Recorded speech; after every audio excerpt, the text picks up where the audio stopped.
ወዶ እንደ ሰው ይሞታል ያለ ኩያ ወዶ አለ። አይ ማይክል ጃክሰን ያልፋል፣ የማያልፍ ነገር የለም።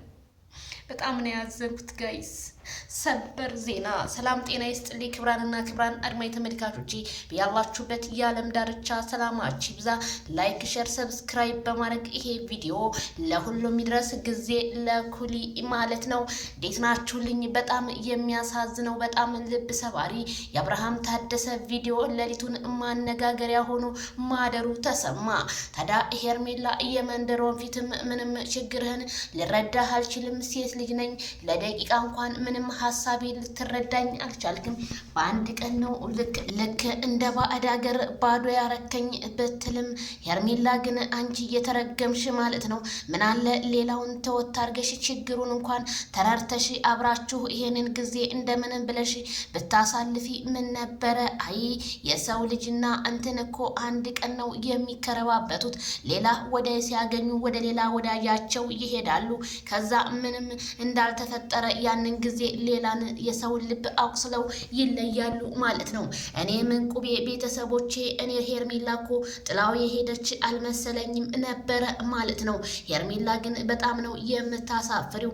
ነገ ጧት ግን አብርሃም የሆነ ሴት ወይም ከሩታ ጋር ቢመጣ ያዙ ይልቀቁኝ ብትይ ማንም አይሰማሽም ማለት ነው። ማይክል ጃክሰንዬ እንግዲህ ጥንካሬውን ይስጥ። ሌሊቱን በቲክቶክ መንደር ላይም ያው በጣም የሚያሳፍር ነገር አይተናል። ይሄን ነገር ግን የሚወክለው ሩታና አብርሃም ሲሆን ሌላ ሰው ምንም ሊወክል አይችልም። እነሱ ይሄን ነገር ማስቆም ይችላሉ ወይም መናገር ይችላሉ ብዬ አስባለሁ። ምክንያቱም ትናንትና እየተወለደ እንቦቀቅላሊ በእግሩ እንኳን መሄድ ያልጀመረ ልጅ በቲክቶክ ህፃኑን ልጅ እየዘቀዘቁ ሞቷል ምን ሆኗል እያሉ እየዘቀዘቁ አይኑን የተለያዩ ነገሮችን እያደረጉ እየፖሰቱ ቢሆንም ግን እነዚህ ልጆች በህግ መያዝ አለባቸው። ምክንያቱም እንዴት በአደገች ሀገር እንዴት ህፃን ልጅ ይዘቀዘቃል? መቼም እነሱ የሚኖሩት ህግ ያለበት ሀገር አረባ ሀገሩ እስቴት ቢሆንም ግን ይሄንን ነገር በማድረጋቸው በህግ መጠየቅ አለባቸው ብዬ ነው የማስበው። እንዴት በእናታችሁ ልጅ ያለው ሰው እንዴት በልጅ ይጨክናል? እናት ሴት ልጅ ደግሞ በልጅ አይጨክንም። ነገ ጧት እናንተም ወልዳችሁ ታውታላችሁ። ማይክል ጃክሰን እና ሩታ ታዲያ ይሄንን ነገር ወደ ሶሻል ሚዲያ ህፃኑን ልጅ ታዳጊውን ልጅ ከሰው አይን ያውጣውና ወደ ሚዲያ አንጥተው ለዚህ አብቅተውታል ማለት ነው። ድሮም የሶሻል ሚዲያ ትርፉ ይሄ ነው። እኔ በጣም የምፈራው ቤተሰብ የሚባለውን ፋሚሊ ሶሻል ሚዲያ ወይም ቲክቶክ አንጥቶ መፖሰትና ለማንም ጋጠ ወጦች መሳቂያና መሳለቂያ ዘግዝቀው ገና ሳይሞቱ እያሉ የሚናገሩት አስፈሪና አጸያፊ ነገር ሲሆን ቲክቶክ በጣም የባለጌ መንደር እንደሆነና ምናለ ፕሬዝዳንት የአሜሪካው እንትን ብትዘጋልን ቲክቶክን ብዬ ከዚሁ እማጸናለሁኝ ማለት ነው። ታዲያ ቤተሰቦቼ አብርሃምና ሩታ ምንም ዝምታቸው ነው እዚህ ድረስ እያደረሳቸው ማለት ነው። ታዲያ አብርሃም ታደሰ ለምን ይሄንን ሆነ? ለምን የድሮውን ባናነሳ? አሁን ያለበትን ነገር ልጁ ካለበት ጭንቀት እንዲወጣ ማድረግ ነው ያለብን። አዎ እኔ መቼም ወንድ ልጅ ሲያለቅስ በጣም ነው የሚያሳዝነው። አብርሃም ልቡ ተሰብሯል ማለት ነው። የሜዳ አህያም ጥላው ሄደች፣ ሩታም ጥላው ሄደች።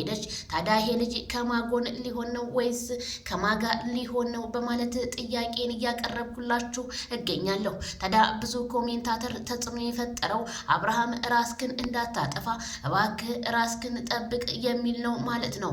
አዎ ማይክል ጃክሰን ራስክን ጠንካራ ሰው ካላረክ የወደቀበት ምሳር ይበዛዋል እንደሚባል ማንም ሰው እየተነሳ አንተ ላይ ሀሳቡን ሲያንሸረሽርብሃል ማለት ነው። ስለዚህ አብርሃምና ሩታ በትዳራችሁ ይሄንን መቀለጃ ያደረጋችሁት ግን ለምንድን ነው ማለት ነው?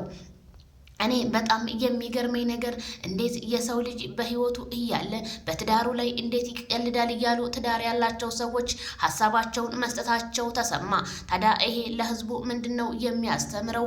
እባካችሁ ሩታም አብርሃም ጥፋተኞች ናቸው ብለን ሁላችንም ሆ ብለን ተነስተን ይሄ ነገር ቢቆም እንደኔ መልካም ነው ማለት ነው። አብርሃም ግን እኔ ሳስበው በቃ ምንም የቆረጠች ዛፍ እንዴት ነው ዛፍ ተቆርጦ ለብቻው አይደል እንትን የሚለው? አብርሃምም ልክ እንደዛ አደረጉት። ምክንያቱም ድሮም ሄርሜላ አመጣጧ አላማረም ነበር። አሁንም ስትወጣ አሁንም ምንም አላማረም። ምክንያቱም ከልብሽ አብርሃምን ብትወጂው ምንም ችግሩንም ብሶቱንም ሁሉንም ነገር ትረጂው ነበረ። አንቺ ግን ምንም ከኔ ጎን ልትቆም አልቻልክም። ሴት ልጅ ነኝ፣ ተጎድቻለሁ። እዚህ ጋር አንተ ጋር ለደቂቃ እንኳን መቆሜ ለኔ ውርዴት ነው። ለሴት ልጅ ሪስፔክት ያልሰጠኸኝ ጊዜ ሳልጠቀምበት ካሁን በኋላ ስራና ስራዬን ብቻ ነው የምሰራው ብላ ከነገደችበት 60,500 ከገባች በኋላ ሄርሜላ ጥላው አብርሃምን ዘወር ብላለች ማለት ነው። አንቺ የመንደሮን ፊት አብርሃም የሆነ ነገር ቢሆን እኛ ካንቺ አንፋታም። የሌሊቱ በጣም አሳዛኝና ልብ ሰባሪ በየኮሜንታተር የሚጽፉት ለአብርሃም እባካችሁ ፍትህ በሉለት፣ አብርሃምና ሩታ በአንድ ይመለሱ ብላችሁ ነው እኔ